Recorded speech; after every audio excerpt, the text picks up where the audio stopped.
দেশের বাজারে কিন্তু আজও সোনার দাম কমেছে। আজ দেশের বাজারে ভরিতে সোনার দাম কমেছে প্রায় ২,১৫৮ টাকা ২২ ক্যারেটের যে সোনা। অন্যদিকে গত ২ দিনে সোনার দাম কমেছে কিন্তু ৪,৩৭৪ টাকা। ৪,৩৭৪ টাকা ৩ দিনে কমেছে। সোনার নতুন যে দর সেটা আজ সকাল থেকে কার্যকর হয়েছে। নতুন দর অনুযায়ী ২২ ক্যারেটের ১ ভরি সোনার দাম এখন ২,১৯,৮০৮ টাকা। ২১ ক্যারেটের দাম ২,০৯,৯৯৪ টাকা। অন্যদিকে ১৮ ক্যারেটের সোনার দাম ১,৮০,২৬৭ টাকা। অন্যদিকে সনাতন সোনার দাম ১,৪৭,৩১৬ টাকা।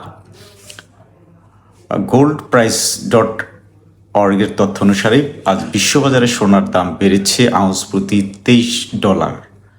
তবে ১ মাস ধরে সোনার দাম কমছে। ধন্যবাদ।